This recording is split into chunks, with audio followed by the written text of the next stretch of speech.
यह आकाशवाणी बंबई है। इंद्रधनुष में 7 रंग होते हैं, केवल 7, लेकिन उसकी शोभा देखते ही बनती है। फिर हमारे देश में तो बोलियां, जातियां, पहरावे, खान पान आदि कितने ही रंग हैं, और शायद इसी से भारत की शोभा सबसे निराली, सबसे अनोखी है। अनेक रंगों और अनेक संस्कृतियों के इसी पावन संगम की भूमिका पर आधारित अब हम आपको एक नाटक सुनवाते हैं, अम्मा जी। तो आइए सुने लेखक डॉक्टर ब्रिजभूषण और निर्देशक लोकेंद्र शर्मा का नाटक अम्मा जी।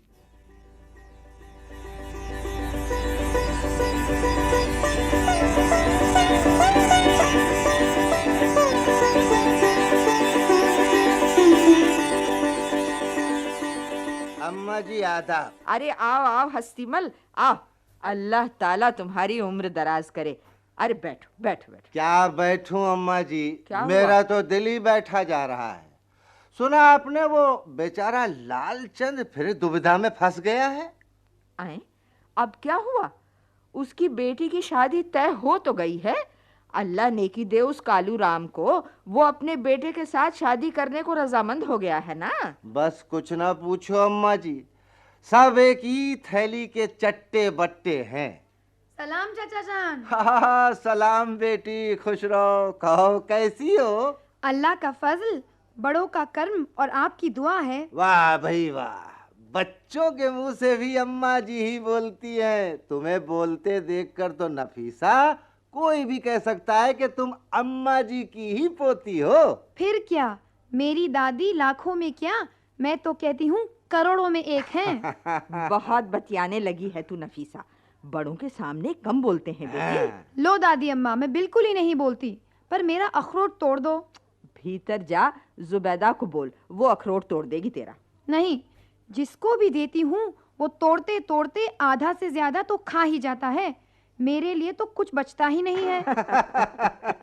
आप दोनों मेरा मजाक उड़ाते हैं तो फिर मैं बात नहीं करूंगी, मैं जाती हूँ। अरे रे रे रे, तुम तो नाराज हो गई। भला अम्मा जी के दरबार में भी कोई नाराज होता है, हैं? क्या बात है चाचा जान, आज आप बड़ा अम्मा जी का कलमा पढ़ रहे हैं।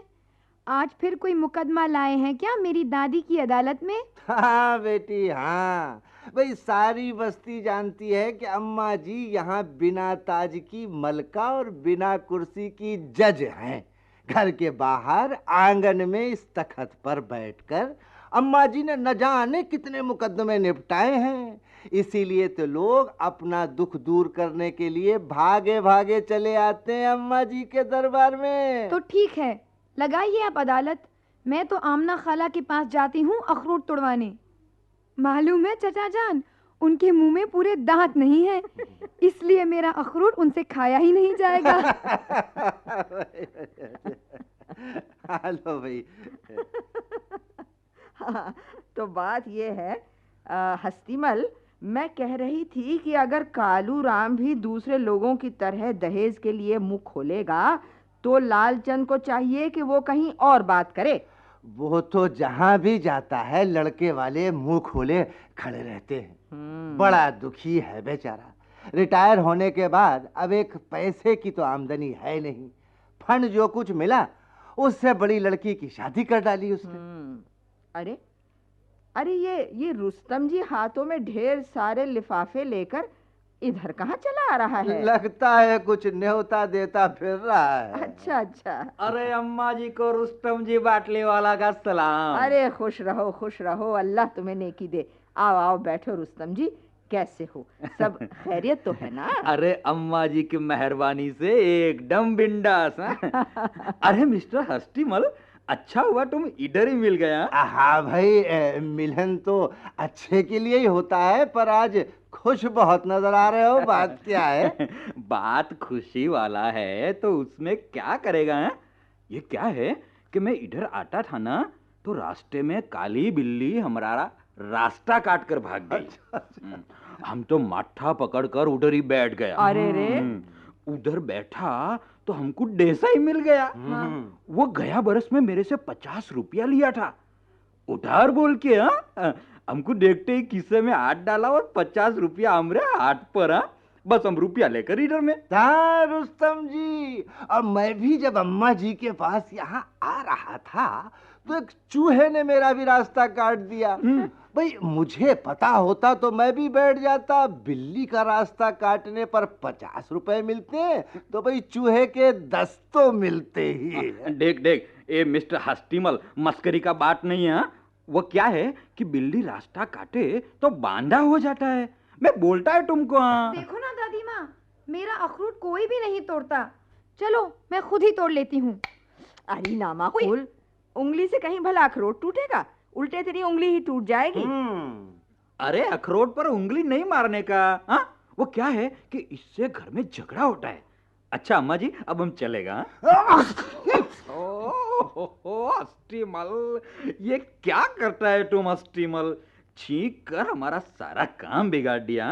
अरे अरे, असली बात तो हम भूल ही गया था। बटाटा है, बटाटा है। हाँ। वो क्या है अम्मा जी कि परसों आपके पोते जमशेद जी का नवजोत जश्न है। हाँ? आपको उधर आने का है। हाँ? ये लीजिए कार्ड अम्मा जी, जरूर आने का है। हाँ। अगर आप नहीं आए ना हाँ। तो मैं इधर आकर भूख हड़ताल पर बैठ जाएगा। हाँ, मैं बोल देता यहाँ। आऊंगी क्यों नहीं भाई, आऊंगी क्यों नहीं। पोते को दुआएं देने तो आना ही पड़ेगा ना रुस्तम जी। हाँ। और हस्तीमल साहब, आपको भी आने का है। हाँ? ये लीजिए कार्ड। हाँ? जरूर आने का है। हाँ। हाँ भाई आऊंगा रुस्तम जी, जरूर आऊंगा। हाँ, बोलता तो है आऊंगा आऊंगा जरूर आऊंगा, पर हमको मालूम है तुम नहीं आएगा। हम भी देखता है कि तुम कैसे नहीं आएगा। आना ही पड़ेगा। मैं बोलता हूँ तुमको। हाँ, हम तुम्हारे वास्ते जैन होटल से वेजिटेरियन खाना और मिठाई मंगाएगा। हाँ? अच्छा अभी तो चलता हूँ। अब छींकने का नहीं। हाँ, मैं बोलता हूँ तुमको। हाँ। अच्छा अम्मा जी। हाँ। आने का जरूर। हाँ, जरूर। हाँ, भूलना मत। हाँ? मैं बिल्कुल नहीं भूलूंगी रुस्तम जी, मगर तुम तो यहाँ आकर भी न्योता देना भूल गए थे। हस्तीमल ने छींका तब तुम्हें याद आया। हाँ अम्मा जी, आपका बात तो बरोबर है। हाँ? तो फिर छींकना अब शगुन नहीं हुआ ना? लगता है आप जो बोल रहे हैं बराबर है। हाँ, और रुस्तम जी, बिल्ली का रास्ता काटना भी बराबर है। तुम वहां नहीं बैठते तो देसाई नहीं मिलता, अगर देसाई नहीं मिलता तो उधार के 50 रुपए भी नहीं मिलते। बोलो बराबर है ना? अम्मा जी, आपसे बड़े बड़े लोग भी बहस करने की हिम्मत ही नहीं करते। हैं फिर इस बेचारे रुस्तम जी की क्या मजाल है। हाँ? अच्छा दोनों को सलाम। हाँ? अच्छा, अच्छा। और दोनों जन को आने का है। हाँ? हाँ, बोल देता हूँ। हाँ? अच्छा अच्छा। बड़ा भला आदमी है, सभी से हिल मिल कर रहता है। अब रहता है हिल मिलकर, जब से आपकी सोहबत का असर हुआ है, नहीं तो पहले सारे मोहल्ले की नाक में दम करता रहता था। ऐसा है हस्तीमल कि आदमी कभी भी बुनियादी तौर पर बुरा नहीं होता, समझे? जब उसका नाम है ही आदमी तो उसमें आदमियत कहीं ना कहीं होती जरूर है। मालिक ने उसे नेकी और आदमियत भी जरूर ही बख्शी है। ऐसा अगर न होता तो मालिक भेड़िया मक्खी मच्छर भी तो बना सकता था कि नहीं? मगर उसने जब आदमी बनाया है तो भीतर ऐसी चीज भी जरूर रखी है जो उसके आदमी होने को साबित करे।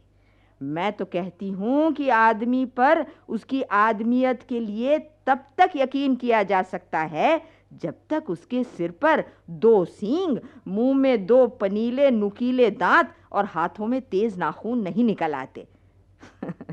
खैर छोड़ो इन बातों को। अब ये बताओ लालचंद का क्या होगा? वही तो सोच रहा हूं कि अब किया क्या जाए। हाँ, बिना दहेज के तो कोई बात तक करने को तैयार नहीं होता, और पैसा उसके पास है नहीं। उधर कालू राम ने भी आंखें फेर ली है। 5 जवान बेटे हैं, मगर सभी निकम्मे, एकदम बेकार, चोर, उचक्के, बाप के जानी दुश्मन। अम्मा जी सलाम। आओ आओ बंता सिंह, परवरदिगार ता कयामत तुम्हारे नाम और काम को कायम रखे। आओ। सत श्री अकाल हस्तीमल साहब जी। सत श्री अकाल महाराज। आओ। पर ये हाथ पर पट्टी कैसी बंधी है भाई, हुआ क्या? अरे हाँ बंता सिंह, अरे भाई बात क्या है, किसी से झगड़ा हुआ क्या? जी आपके होते हुए हमारी बस्ती में किसने झगड़ा करना है अम्मा जी? अरे पर तो फिर ये पट्टी कैसी बंधी है? अरे वो अपना टिल्लू है ना, वो राम अवतार का पुत्र। क्या किया उसने? उसने पिछले कई दिनों से सारे मोहल्ले में तूफान खड़ा कर रखा था। अच्छा। इसे छेड़, उसे मार, इसे लूट। भाई मोहल्ले के शरीफ लोग उससे बड़े तंग आ गए थे। अच्छा। आज उसने राम गोपाल की बेटी रेखा को मेरे सामने छेड़ दिया जी। अरे रे। बस अम्मा जी ये देखकर तो मेरी एड़ी का खून सिर तक जा चढ़ा। मैं भी पकड़ के उसकी गर्दन ले गया उसे कॉलेज तक, जहां उसकी बहन शीला पढ़ती है, और बताया उसे कि देख तेरी बहन को कितने बंदे छेड़ते हैं। अम्मा जी क्या बताऊं, हैरानी वाली बात है। उसने देखा और अपनी दोनों आंखों से देखा कि आते जाते लड़के उसकी बहन को उसके सामने छेड़ रहे हैं, मगर वो खड़ा रहा कायरों की तरह चुपचाप। फिर क्या जी, पहले तो पकड़कर टिल्लू के 2 धर दिए। अच्छा। फिर उसकी बहन के छेड़ने वालों की धुलाई कर दी। पता नहीं कहां से एक हड्डी पहलवान हॉकी की स्टिक लेकर आया। उसे और उसकी स्टिक को तो मैंने बराबर कर दिया, मगर हाथ में जरा थोड़ी सी चोट आ गई। और वो टिल्लू कहाँ है? वो घर भाग गया अपने। ओफो, मेरे पास क्यों नहीं ले आए, मैं समझा देती उसे। बच्चा है बंता सिंह, नादानी कर लेता है, पर मेरी बात तो मानता है ना। अम्मा जी आपके पास बैठ बैठकर और आपकी दुआ से इतनी समझ तो इस बंता सिंह को भी आ गई है कि टिल्लू जैसे लड़कों को कैसे समझाना है। तो तुम्हें यकीन है ना कि टिल्लू समझ गया है? यकीन ही नहीं अम्मा जी, दावा है। तुमने तो भाई कमाल कर दिया बंता सिंह, मुबारक हो। कमाल मेरा कुछ नहीं है, ये तो सब आपका है। जो यहाँ आपके मुंह से सुन लेता हूँ, बाहर जाके वही बोल लेता हूँ। अయ్యో కొల్లవరాలే అడిగిరాలే అయ్యో अम्मा जी। क्या हुआ? सुनो अम्मा जी, हमारा बात सुनो अरे जी। हाँ ना। ये है ना औरत, ये हमको पानी भरने नहीं देता जी। बोलता है जी तेरा सर तोड़ के उसमें घास भर देगी। अच्छा। पर हमको पानी भरने नहीं देता जी। सुनो जी अम्मा जी देखो, ये जो औरत है ना, ये सदाश्री, ये बहुत दुष्टो है। हम कोप से उधर खड़ा है, पर ये हटने का नाम नहीं लेता। अच्छा। हम क्यों अभी तो हम सुनो अभी तो हम सुनने सोच लिया कि उसको मारेगा या मरेगा। हाँ देखो, जरूरत पड़ेगा तो खून भी बहा देगा। हम भी मरेगा। हाँ, पहले पानी नल से हम भरेगा। क्या बोला क्या तुमने? खून बहा दोगी? हाँ, खून बहा देगा जी। हम रोज का ये खिटखिट से बहुत तंग आ गया अम्मा जी। अभी हमको बर्दाश्त नहीं होता है। हम घंटा भर नल पर खड़ा रहता है, हाँ पानी नहीं मिलता। अब तो हम सोच लिया है पानी के लिए खून बहाना पड़ेगा, तो वो भी बहा देगा, अपना या इसका। क्या बात कर रहे वाह हो? वाह वाह वाह, बहुत अच्छे, क्या बात है, बड़ी ऊंची चीज है तू भी। अरे इस युग की महान बंदी है तू। पानी लई खून बहा देगी, मिलेगा पानी और जाएगा खून। वाह भाई वाह वैशाली, हमारे मुल्क में समझदारी की तो जैसे खाने लगी हुई हैं। हंसी आती है, रब ने कैसे कैसे बंदे भेज दिए इस दुनिया के बीच। कहती है खून बहा देगी बड़बोली। अरे पहले क्या खून कम बहा है जो तू खून बहाने चली है? अरे खून तो हमारे बुजुर्गों ने भी बहुत बहाया है, पर नल के पानी के वास्ते नहीं, अख और आन के पानी के वास्ते, अपनी कौम की गैरत के वास्ते, अपने वतन की इज्जत के वास्ते। ते हुण तू नल के पानी के वास्ते बहन का खून बहाएगी? तेरी जुबान से ये निकला कैसे? बेटी वैशाली, खून बहाना तो बहुत बड़ा गुनाह है। समझदार लोग अच्छी चीज को बचा कर रखते हैं और बुरी चीज को बहा देते हैं, और जो नासमझ होते हैं ना, वे अच्छी चीज को बहा देते हैं और बुरी चीज को संभाल कर रखते हैं। तुम भी खून को बहाने की बात कर रही हो। खून को बचा कर रखने की तो हमारी कौम को इस वक्त बहुत ही सख्त जरूरत है। खून बचा रहे तो उससे बड़ी मजबूत दीवार बनती है, जिसके घेरे में कौम और वतन महफूज रहते हैं। ओंठों पर मुस्कुराहट रहती है और जिंदगी बेटी जीने लायक लगती है। ये जो बात है अम्मा जी, वो तो मेरे को मालूम है, पर क्या वैशाली, पर क्या? तू बहुत प्यासी है, जब तक खून नहीं बहाएगी तुझे चैन नहीं पड़ेगा। तो फिर फोड़ देना मेरा सिर नहीं अम्मा जी। और कर ले अपनी तसल्ली कर ले, मगर सदाश्री को कुछ भी मत कह। अगर तुझे छोटी छोटी बात के लिए झगड़ा करके जग हंसाई करानी है, लोगों को तमाशा ही दिखाना है, तो चल उठा पत्थर और दे मार। नहीं दे मार मेरे नहीं, सर पे। नहीं अम्मा जी नहीं, ऐसा मत बोलो अम्मा जी। मैं ऐसा नहीं बोलूं और तू कुछ भी बोलती रहेगी और कुछ भी करती रहेगी। अरे जब हम इंसान का जन्म लेकर कुत्तों की तरह लड़ने मरने पर तुले हैं और हमने इंसान और जानवर के फर्क को ही मिटा दिया है, तो अब कुछ भी बोला कहा जा सकता है। ये अम्मा जी, ये तो मेरे पिछले जन्म का दुश्मन है जी. ಎಂಕರಂದು ಒಂದು ಮೊಳಚಾಳ ಒಂದು ತಳ್ಳಿಡ್ತು ಉಂಗಿಟ ಒಂದು ಮಾಟಿನ್ರಿಗೆ ಬಾರಿ ಊರೆಲ್ಲ ಮಟ್ಟಿಟ್ಟು ए गाली दे बेना, एकदम गाली दे बेना, बोले दीदी ना, एकदम गाली दे बेना। अम्मा जी देखिए, वैशाली देखिए कैसे गाली दे रही है। सुनो सदाश्री, झगड़ा मत करो भाई। हैं? अपनी माँ की औलाद से झगड़ने वाला माँ को सच्चा प्यार तो नहीं कर सकता है ना। ये तो माँ को धोखा देने वाली बात है, समझी? तुम मुझे मानोगी और मेरी दूसरी औलाद को नहीं मानोगी, तो क्या मैं तुम्हें मानूंगी? मानो मैं तुम्हें मानूंगी क्या? कभी नहीं, हरगिज नहीं। मुझे अपनी माँ समझती हो तो इस बस्ती में बसने वालों को भी अपने समझो ना। मैं तो बोला ना अम्मा जी कि ये सभी, ये देखो बंता सिंह, ये हस्तिमल, ये सभी तो मेरा भाई है। हाँ हाँ हाँ, पर वैशाली तुमने सदाश्री का नाम तो नहीं लिया ना? अब वो क्यों लूं?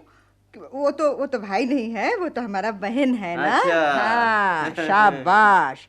एक बात याद रखना मेरे बच्चों, इंसानियत उम्र में धर्म से बहुत बड़ी है।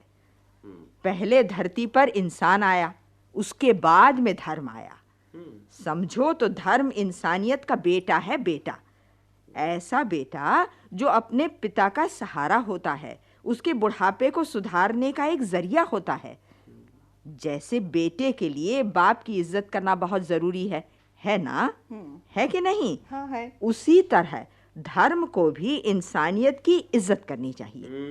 हाँ, और जो धर्म इंसानियत की इज्जत नहीं करता, उल्टा उसे मुसीबत में डालता है, उसके लिए परेशानी पैदा कर देता है, ऐसा बेटा और ऐसा धर्म ज्यादा दूर और ज्यादा देर तक नहीं चल सकते। समझे कि नहीं? हाँ। ऐसे धर्म और ऐसे बेटे पाक और पवित्र तीर्थों की लंबी यात्रा पूरी नहीं कर सकते बच्चों, बल्कि छोटे छोटे लूट मार के पड़ाव ही पार करके खत्म हो जाते हैं। अगर धर्म इंसानियत का बेटा है तो बेटे के नाम पर मन्नतें मांगी जाती हैं, औलिया और पीरों की दरगाह पर सिजदे किए जाते हैं, दुआओं के लिए मालिक के दरबार में हाथ उठाए जाते हैं, जश्न मनाए जाते हैं। झगड़ा फसाद भला कौन करता है? खून बहाने के इरादे कौन करता है? गलती माफ करो अम्मा जी, ये सदाश्री आज से हमारा बहन है। हाँ, बहुत अच्छे। तो अब अपनी बहन को अपने घर ले जाकर इसे चाय पिलाओ भाई। पानी कम, दूध ज्यादा डालना। हाँ, जरूर जरूर। पानी घर में ना हो तो दूध की चाय पिलाओ। हाँ, अम्मा जी की ये बात मत भूलना कि इंसान और धर्म, इन दोनों में से इंसान पहले पैदा हुआ है, उसकी उम्र धर्म से ज्यादा है। दोनों में इंसान बड़ा है, धर्म नहीं। अच्छा अच्छा, नहीं भूलूंगा, कभी नहीं भूलूंगा। अच्छा अच्छा, अब हम सदाश्री को साथ में ले जाता है, ठीक है? नमस्कार नमस्कार नमस्कार नमस्कार बेटा, नमस्कार। अम्मा जी, हाँ, ये वैशाली अब दिल की अच्छी है, मगर कभी कभी इसकी अकल जाम हो जाती है। हाँ, तो भाई बात हम कर रहे थे हस्तिमल, वो लालचंद की बेटी का क्या होगा? मेरी भी अक्ल जाम हो गई है अम्मा जी, चलती नहीं। चलती नहीं सो नहीं चलेगा, अकल तो दौड़ानी ही पड़ेगी। देखो हस्तिमल, वो सिर्फ लालचंद की ही बेटी नहीं है, पूरे मोहल्ले की बेटी है। वो हमारी बच्ची है। लालचंद का दुख हमारा दुख है। मैं जानता हूँ अम्मा जी, पर दहेज मांगने वालों का क्या करें?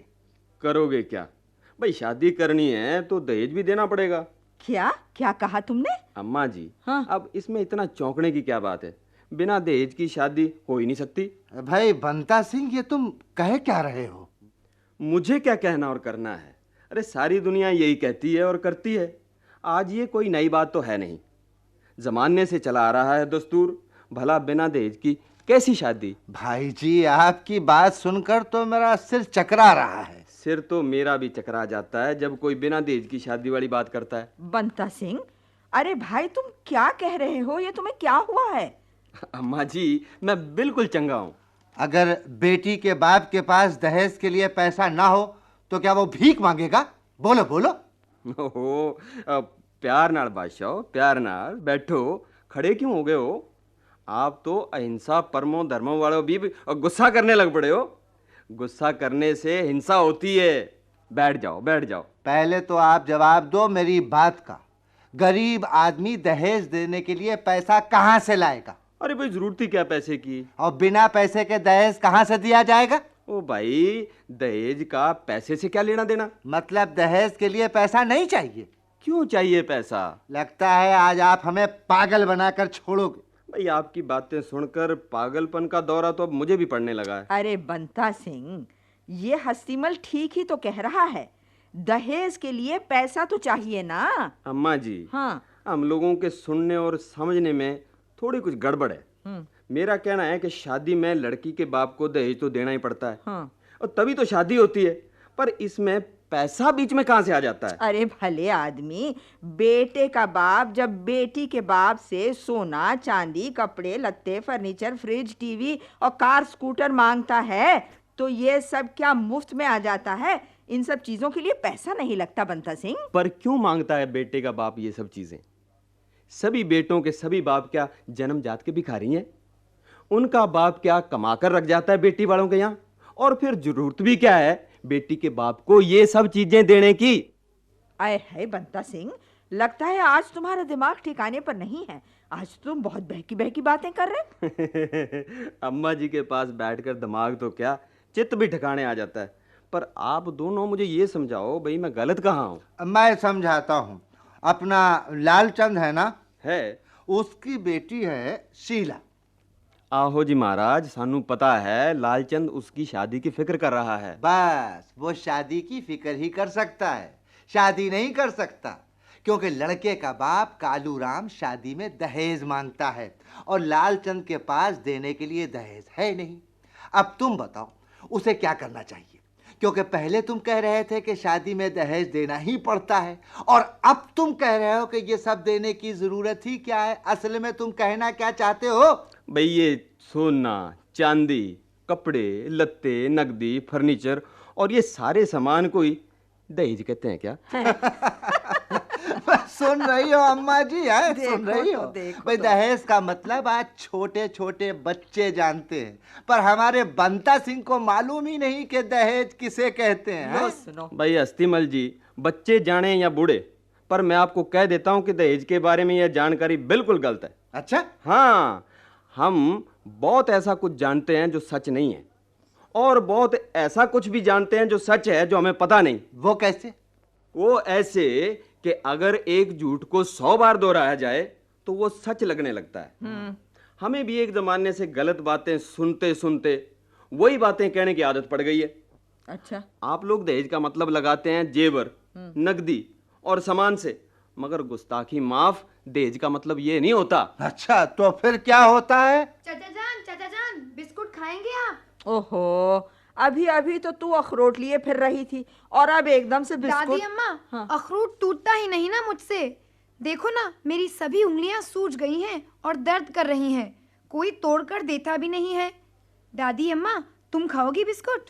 अरे जरा अपना बिस्कुट हमें दे दो बेटी। लीजिए। हाँ, शाबाश।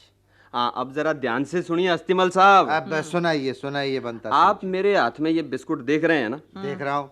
बच्चे से लेकर बूढ़े तक इसे बिस्कुट ही कहते हैं ना? सही है, मैं और आप बचपन से ही इस नाम से वाकिफ हैं। बिल्कुल वाकफ है। पर लोग समझते हैं कि बिस्कुट अंग्रेजों का रखा हुआ नाम है, पर ये बिल्कुल हिंदुस्तानी है। मैं कहता हूँ बिल्कुल हिंदुस्तानी। अच्छा, वो कैसे भाई?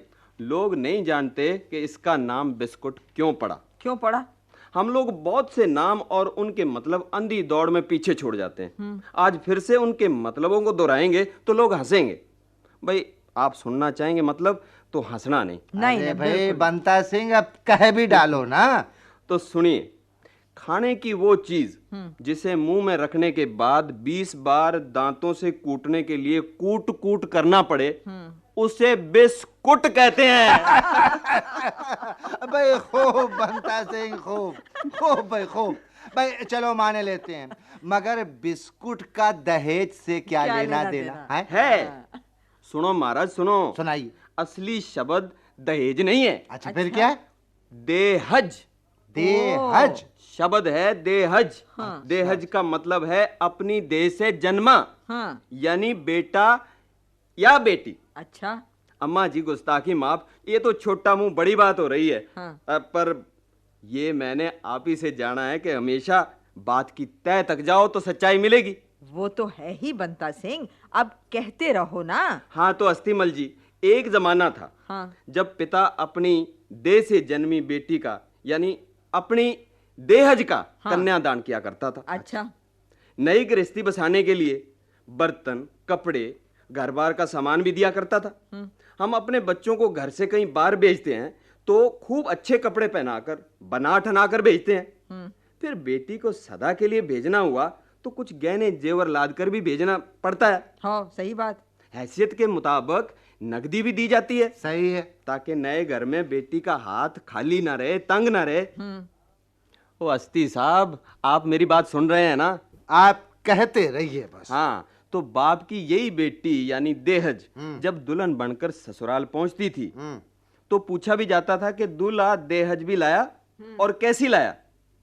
बस ये देखने की आदत देखते ही देखते सफेद से काली पड़ गई। अच्छा। नजरें अब बहू की जगह बहू के सामान के ऊपर अटक गई।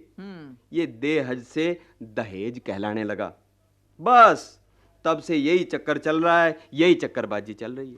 बाप रे, बात कितनी लंबी यात्रा कराई। बिस्कुट, देहज, फिर दहेज और जाने क्या क्या। पर हस्तीमल, बंता सिंह की बातों में सच्चाई तो है भाई। सही बात है। पहले तो मैं खुद ही नहीं समझी थी कि ये भाई कौन से रास्ते से जा रहे हैं, मगर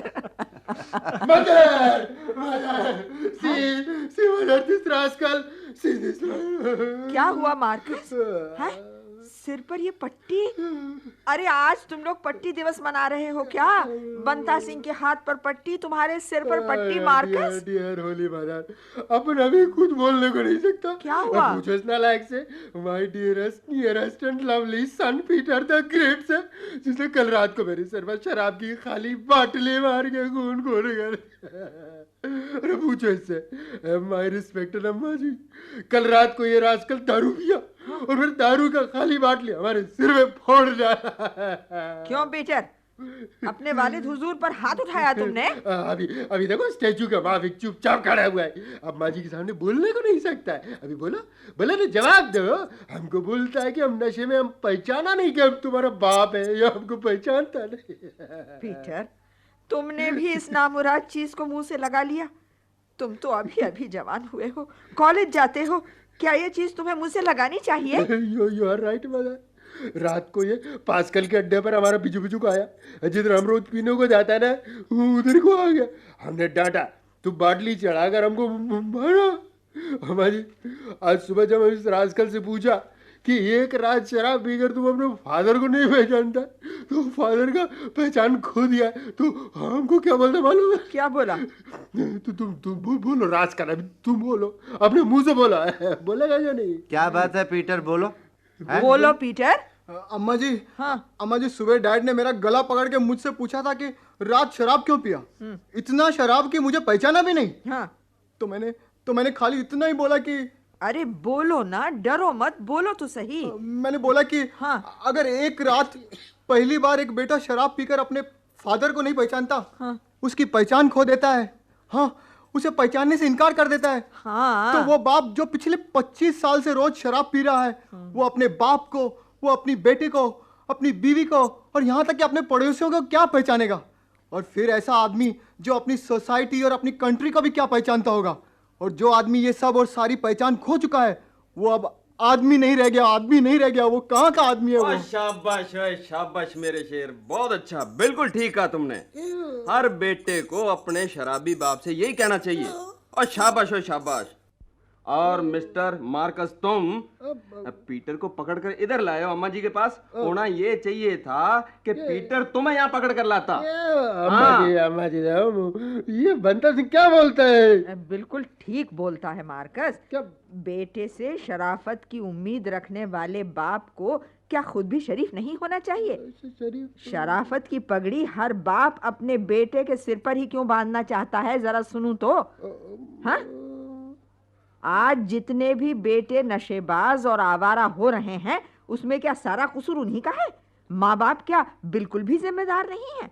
अरे भाई, बाप का फर्ज, मर्ज और कर्ज तो औलाद को ही ढोना पड़ता है कि नहीं अपने सिर पर? तो क्या बोल रहा है, सारा कसूर मेरा है क्या? और क्या? मिस्टर मार्कस, तुम तो कार चलाता है ना? यस, चलाता है ना, क्यों नहीं चलाता? एक बार बैलगाड़ी से तुम्हारा एक्सीडेंट हुआ था और तुमको पुलिस स्टेशन भी जाना पड़ा था। What do you mean?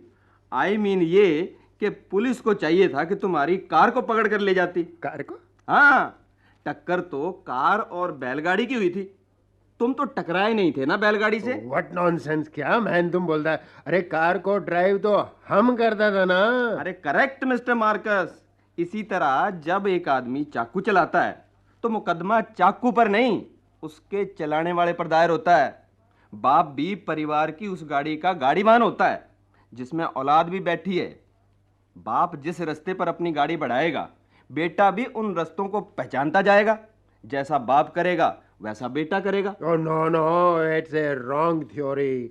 A father कुछ भी कर नहीं सकता है, वो फादर होता है, फादर, बट सन वैसा नहीं करने सकता। It's wrong. हम नहीं सुनेगा इसी बात को। हम ज्यादा इधर से। ये हमेशा ऐसा ही करता है, मगर फिर आएगा। कोई बात नहीं, आएगा वो फिर। और पीटर, तुमसे पूछते हैं हम, तुमको ये सब करने की क्या जरूरत थी? अम्मा जी, डैडी शराब पीकर हमेशा मम्मी को गालियां देते हैं, उन्हें तंग करते हैं। यहाँ तक कि मेरे कॉलेज के सभी फ्रेंड्स ने भी ये देखा है। पर बेटे, ये तरीका गलत है। अंजाम भले ही कुछ हो, माँ बाप चाहे लाख बुरे हों, मगर उनके माँ बाप होने की सच्चाई को ता कयामत कोई नहीं मिटा सकता। वे लोग हर हालत में औलाद से इज्जत पाने के हकदार हैं। और फिर बेटा, तुम तो नौजवान हो, कॉलेज में पढ़ते हो, सारे कौम और मुल्क की नजरें तुम पर टिकी हुई हैं। देख नहीं रहे हो पीटर, कितना अंधेरा, कितनी बदबू है आज के इस माहौल में। हमने तो जैसे तैसे अपने दिन पूरे कर ही लिए हैं। अब तो चल चलावे का वक्त है, पर तुम्हें तो सोचना है अपने लिए और अपने वतन के लिए।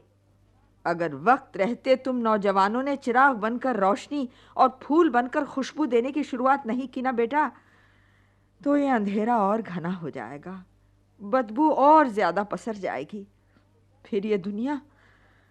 फिर बेटा ये दुनिया रहने लायक जगह नहीं रहेगी। इसलिए बुरा वक्त आने से पहले ही वक्त की आवाज़ सुनो। कांटे से कांटा निकाला जाता है, ये बात ठीक है।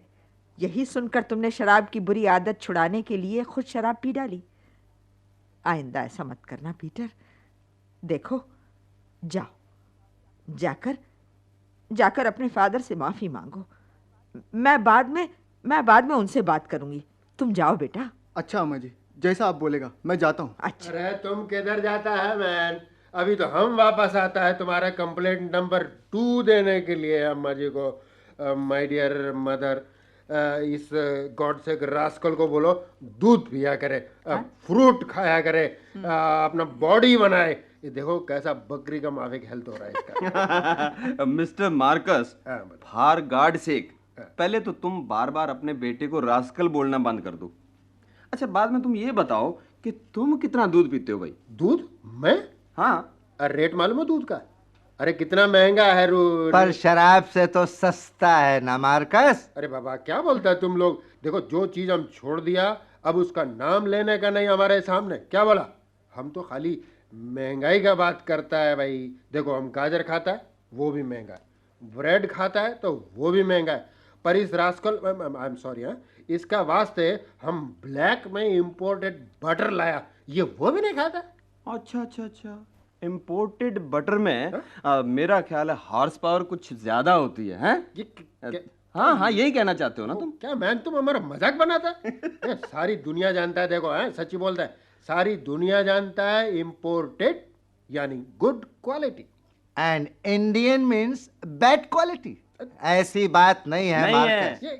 आप जरा गहराई में जाइए, आपको अपनी राय बदलनी होगी जनाब मार्कस साहब। वो तो खैर बदलनी ही पड़ेगी, लेकिन मिस्टर मार्कस, तुम ब्लैक मनी से इंपोर्टेड मक्खन लाता है, लाता है। इसका मतलब साफ है तुम्हारे पास ब्लैक मनी भी है, यप, और ऊपर से तुम महंगाई का रोना भी रोता है। अरे महंगाई नहीं तो ये और क्या भाई है, हर चीज का रेट देखो स्काई हाई हो रहा है। हाँ, हो रहा है कि नहीं? हाँ हाँ, आप लोगों की मेहरबानी से जो कुछ ना हो वो कम है। व्हाट मैन, क्या रबिश बात करता है? अरे महंगाई क्या हम अकेला बढ़ाया है? हाँ, तुम जैसे लोगों ने ही बढ़ाया है।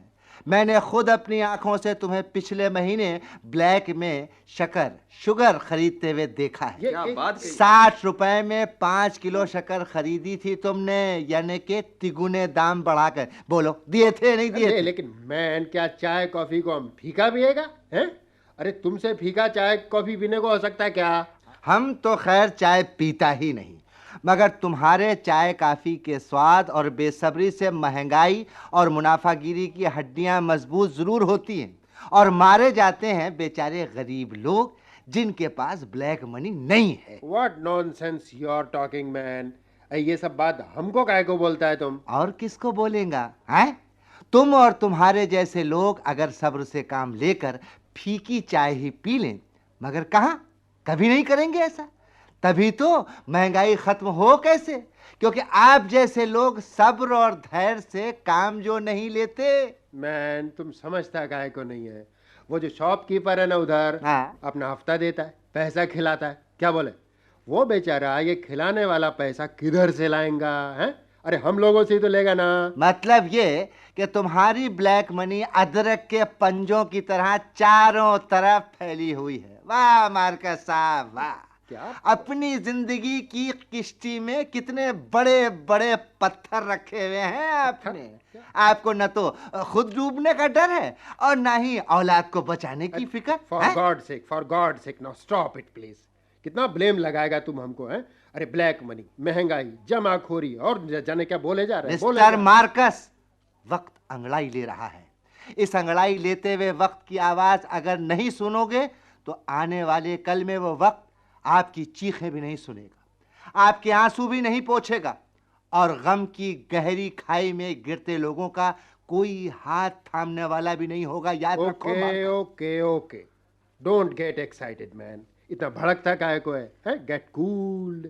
इधर आकर हाँ देखो, हमने शराब छोड़ा ना, अभी ब्लैक मनी भी छोड़ना पड़ेगा तो छोड़ देगा बाबा, उसमें क्या है? ओके अच्छा, अभी हम अपना बाप बेटा दोनों जाता है। पीटर क्या चला? अम्मा जी। हाँ, क्या बात है सदाश्री? वो हमारे मोहल्ले के नुक्कड़ पर एक भिखारी जी, भरोसा मानिए अम्मा जी। हाँ, भिखारी? हाँ जी। हमारे मोहल्ले में? हाँ। अरे ऐसा कैसे हो सकता है? हमारे मोहल्ले के लोगों ने तो भाई सभी भिखारियों को छोटे बड़े काम पर लगाकर सभी को नई जिंदगी दे दी थी। फिर ये नया भिखारी कहाँ से आ गया? ओए, हो सकता है जी किसी दूसरे मोहल्ले से आया होगा। नहीं जी, वैशाली उसको इधर ही लेकर आ रहे अम्मा जी। देखो अम्मा जी, पर वो आया भिखारी जी। तो इधर आने के लिए तैयार ही नहीं है। अरे वैशाली तो जैसे उसे अम्मा जी, हाँ। अम्मा जी, ये देखो, ये आदमी इधर भीख मांगता था। हम उसको पूछा किधर से आया है। हाँ। तो इसने इसको बोलने को होता नहीं। बोलने ओ को क्यों नहीं। महाराज जी, कहाँ से पधारना हुआ आपका? अरे बोलता ही नहीं, हाथ ही जोड़े जा रहा। और बादशाह हो, की कर रहे हो जी? अपना मुंह तो दिखा दो भाई। देखो भाई, हमारे मोहल्ले वाले किसी भी भिखारी को भीख नहीं देते। बिल्कुल नहीं। हैं? कहना यह है कि भीख मांगते हुए देख नहीं सकते, पर हाँ उसे कोई ना कोई काम धंधा दिलवा देते। तुम भी कुछ काम करना चाहोगे? बोलो। अरे ये तो कुछ बोलता ही नहीं है। बस अपने आप को छुड़ाकर भागना चाहता है। बात क्या है? अरे ठहरो ना जी, तुम्हारे भले के लिए बोलता है जी, ठहरो जी। आखिर हमारे मुल्क में ये कोड कब तक पलता रहेगा? भाई कपड़ों पर एक मामूली सा दाग पड़ जाए तो इंसान बेचैन उठता है, पर पता नहीं भिखारियों के इतने बड़े दाग को हमारे समाज ने क्यों बर्दाश्त करके रखा है। दादी अम्मा मेरा अखरोट गिर गया। ओहो, इस लड़की का तो आज अखरोट ही बावला हो गया है। अरे संभल ना, गिर जाएगी। नफीसा नफीसा देखो, देख के चलो जी। ओहो, टकराई ना देखो भिखारी बाबा से। लालचंद? लालचंद? हाँ, भिखारी के भेष में आइए लालचंद। ये लालचंद भिखारी बना हुआ जी। ऐसा कैसा जी? भिखारी, कमाल हो गई। हाँ हाँ, मैं लालचंद हूँ, लालचंद भिखारी। मैं भिखारी हो गया हूँ, भीख मांगने लगा हूँ। अरे मरता क्या ना करता, कहाँ जाता, किसके आगे रोता अपना रुखा। मेरे फंड का सारा रुपया तो बड़ी लड़की की शादी में खर्च हो गया, और लड़के, पांचों के पांचों लड़के निकम्मे, चोर, आवारा, बदमाश, एक नंबर के। घर के बर्तन तक हार आए जुए में। अब एक लड़की रह गई है, तो उसकी भी शादी को लाखों जोखिम। सभी दहेज के भूखे भेड़िए भेड़िए। पहले तो सोचा कि लड़की को ही किसी कुएं या तालाब में धकेल दूं। क्या कहते हो? हाँ, या फिर उसका गला ही घोट दूं। पर ख्याल आया कि उस बेचारी का इसमें क्या कसूर है। सारा कसूर तो मेरा है, मेरा, जो अंधे की तरह यह विश्वास करता रहा कि संतान भगवान की देन होती है। संतान को भगवान की देन समझने वालों को इतना भी समझ लेना चाहिए कि निकम्मी संतान से पैदा मुसीबतें भी भगवान की देन ही होती हैं, जो अपनी ही जहालत और नासमझी से सामने आती हैं। वो तो भोग ही रहा हूं अम्मा जी। 5 निकम्मे बेटों की वजह से ही तो मुझे भिखारी बनना पड़ा है आज। सोचा भीख मांग कर ही किसी दूसरे भिखारी को दहेज की भीख दे दूंगा, मगर मेरा तो राज ही खुल गया। ओए बकवास ना कर लालचंद, तू भिखारी बना है अपने कर्मों से।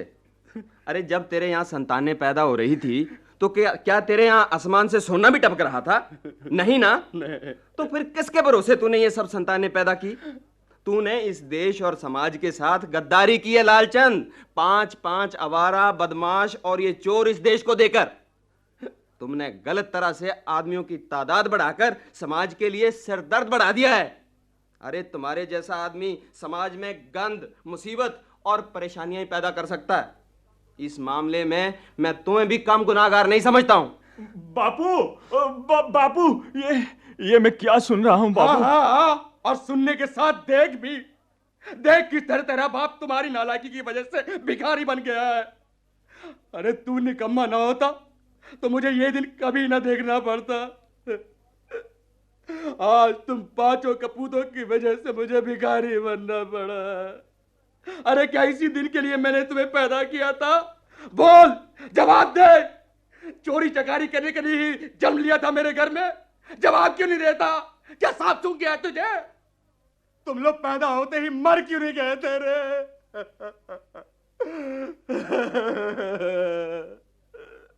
अरे जवाब तो दे हत्यारे। बापू मैं तुम्हारे सभी सवालों का जवाब दे दूंगा, मगर उससे पहले तुम मेरे सिर्फ एक सवाल का जवाब दो। तुमने हम 5 भाइयों को जन्म ही क्यों दिया? न कभी पेट भर खाना मिला, न तन को कपड़ा। स्कूल जाने और पढ़ाई करने का तो सवाल ही नहीं उठता। ऐसे बच्चे जैसे बनते हैं वैसे हम हैं। फिर ये शिकायत क्यों?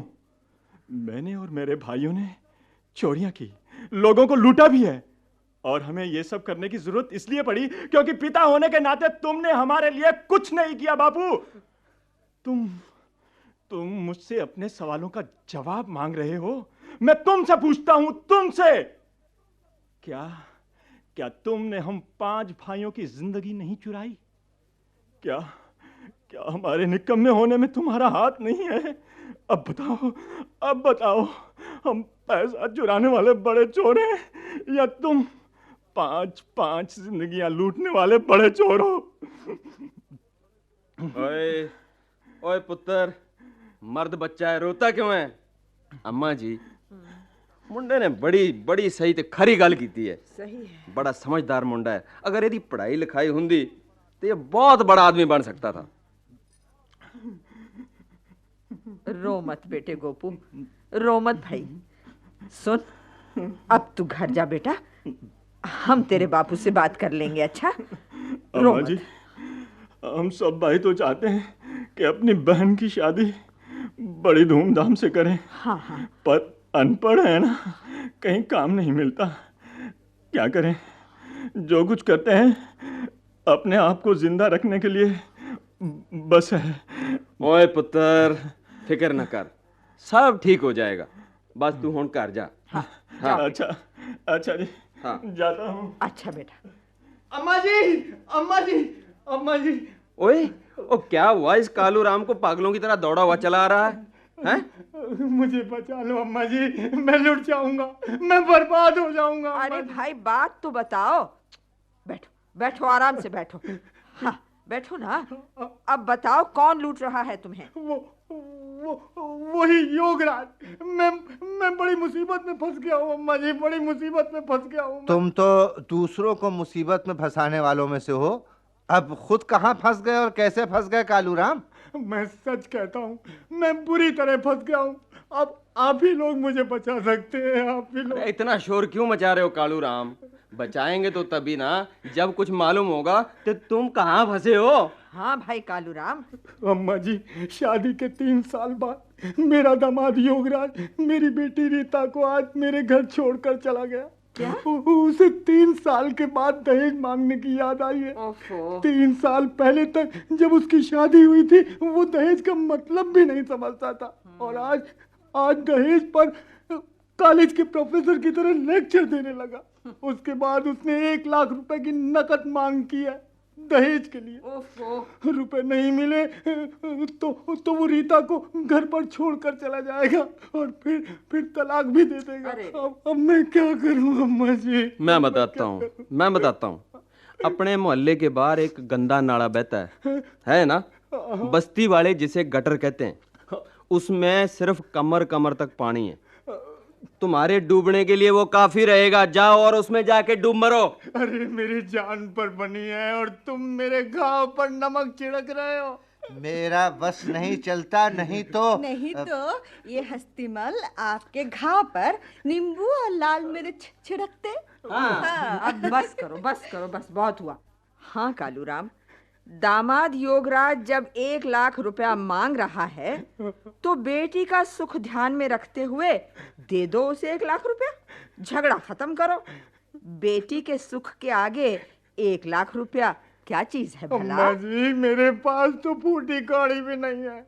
1 लाख रुपए किसके बाप से लाऊंगा मैं? तुम लालचंद से जो दहेज मांग रहे हो वो कहाँ से लाएगा, ये भी सोचा है तुमने? तो फिर ऐसा ही कर लो ना भैया, लालचंद से 1 लाख लेकर वो रुपया योगराज को दे दो। लालचंद के पास भी कहाँ है 1 लाख रुपया? तो बेटी को क्या घर में बिठलाओगे? इसीलिए तो आपके पास आया हूँ अम्मा जी। आप योगराज को समझाएंगी तो वो आपकी बात मान जाएगा। अच्छा सुनो, पहले तुम ये बताओ कालू राम कि तुम किसके समझाने से मानोगे? अरे भाई बंता सिंह जी, मैं तो समझा हुआ ही हूँ। अम्मा जी, योगराज लालचंद का भतीजा है।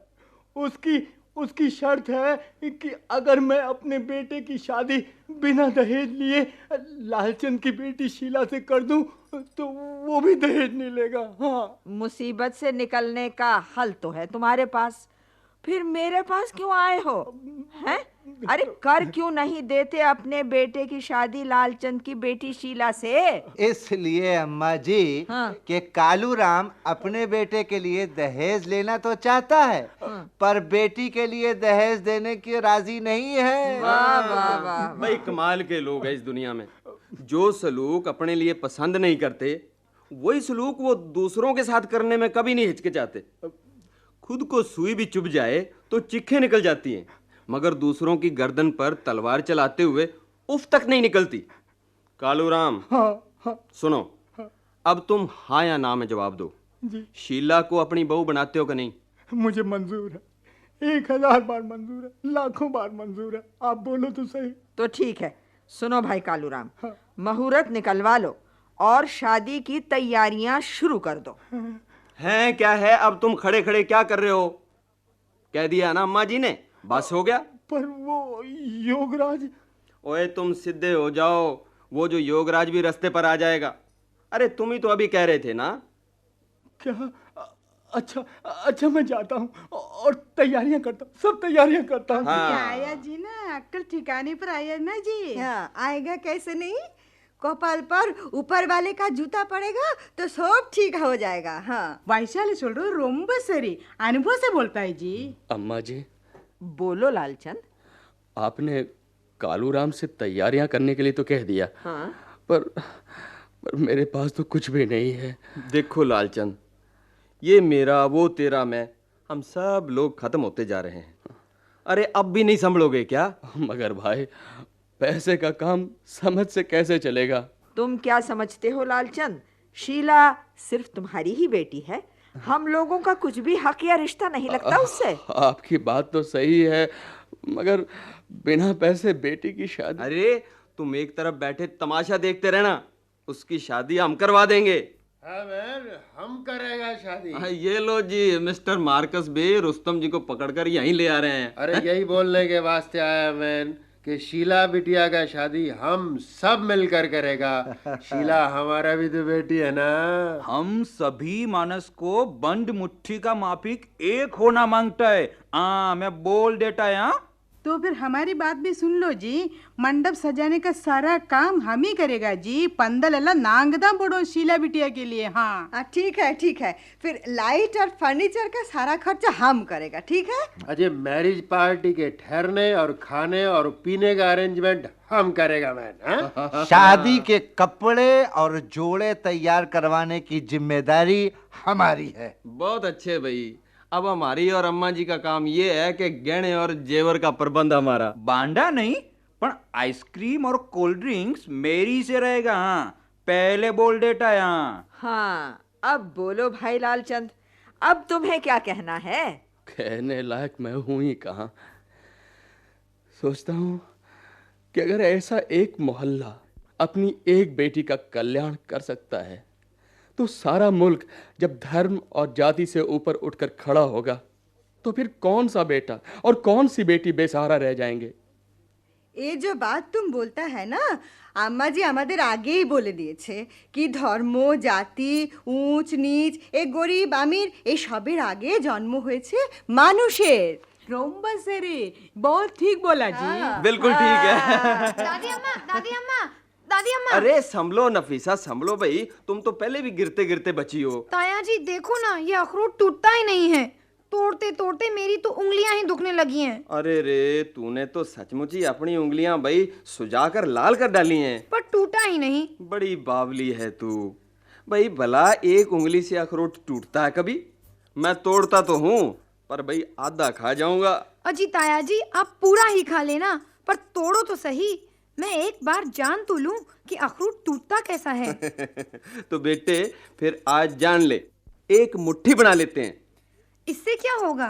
अरे इतना भी नहीं समझती क्या? तू बिखरी हुई ताकत से काम लेती रही, इसलिए घाटे में रही। हाँ देख इधर, तो ये पांचों उंगलियों को बनाकर इस तरह एक मुट्ठी बनती है। हाँ बना लिया। तो अब अखरोट को जमीन पर रख, ये देख ऐसे, और अपनी मुट्ठी से दे मार अखरोट पर, मार। अखरोट टूट गया, अखरोट टूट गया। ऐसा होता है, पांचों उंगलियों की ताकत को मिलाकर मुट्ठी बनाई, तभी न टूटा अखरोट। हाँ दादी अम्मा, बिखरी हुई ताकत को समेटने से ही काम बनता है। हाँ। ताया जी ने अखरोट तोड़ने की तरकीब बता दी। ताया जी बहुत बहुत शुक्रिया, बहुत बहुत शुक्रिया। अच्छा ओए पुत्र, शुक्रिया तो ठीक है, पर हमारा वो आधा अखरोट कहाँ गया?